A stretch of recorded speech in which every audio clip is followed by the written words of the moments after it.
ಪ್ರತಿ ವರ್ಷ ಭಾದ್ರಪದ ಮಾಸದ ಕೃಷ್ಣ ಪಕ್ಷ ಅಷ್ಟಮಿ ದಿನದಂದು ಗೋಕುಲಾಷ್ಟಮಿ ಅಥವಾ ಕೃಷ್ಣ ಜನ್ಮಾಷ್ಟಮಿನ ಆಚರಿಸಲಾಗುತ್ತೆ. ಕೃಷ್ಣ ಜನ್ಮಾಷ್ಟಮಿನ ಯಾಕೆ ಆಚರಣೆ ಮಾಡ್ತಾರೆ ಅಂದರೆ, ವಿಷ್ಣುವಿನ 8ನೇ ಅವತಾರ ಶ್ರೀಕೃಷ್ಣ ಅಂತ ಹೇಳಲಾಗುತ್ತೆ. ಭೂಮಿ ಮೇಲೆ ದುಷ್ಟರಿಂದ ಅಟ್ಟಹಾಸ ಆಗ್ತಾ ಇರುತ್ತೆ. ಆಗ ವಿಷ್ಣು 8ನೇ ಅವತಾರ ಆಗಿ ಕೃಷ್ಣ ಆಗಿ ಅಂದರೆ ಬಾಲಕೃಷ್ಣ ಆಗಿ ಜನನ ಆಗುತ್ತೆ ಭೂಮಿ ಮೇಲೆ. ಈ ದಿನವನ್ನು ನಾವು ಕೃಷ್ಣ ಜನ್ಮಾಷ್ಟಮಿ ಅಥವಾ ಗೋಕುಲಾಷ್ಟಮಿ ಅಂತ ಆಚರಣೆ ಮಾಡ್ತೀವಿ. ನಮ್ಮನೆಗಳಲ್ಲಿ ಕೃಷ್ಣ ಜನ್ಮಾಷ್ಟಮಿನ ಮೊದಲೆಲ್ಲ ಮಾಡ್ತಿರ್ಲಿಲ್ಲ. ಅಮ್ಮ ಮೊಮ್ಮಕ್ಕಳಿಗೆಲ್ಲ ಹುಟ್ಟಿದ ಮೇಲೆ ಶುರು ಮಾಡಿದ್ದಾರೆ.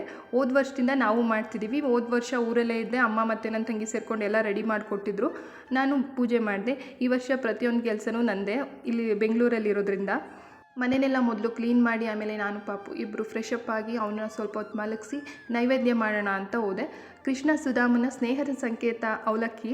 ಸೊ ಅವಲಕ್ಕಿಯಿಂದನೇ 2-3 ಥರದ್ದು ಐಟಮ್ಸ್ ಮಾಡ್ತಾರೆ ನಮ್ಮಮ್ಮ. ಹಾಗಾಗಿ ನಾನು ಅದನ್ನೇ ಮಾಡೋಣ ಅಂದ್ಬಿಟ್ಟು ಒಂದು ಸ್ವೀಟ್ ಅವಲಕ್ಕಿ, ಇನ್ನೊಂದು ಅವಲಕ್ಕಿ ಮತ್ತು ಡ್ರೈ ಫ್ರೂಟ್ಸ್ಗಳನ್ನೆಲ್ಲ ಹಾಕಿ ಒಂದು ಲಡ್ಡು ಮಾಡಿದೆ.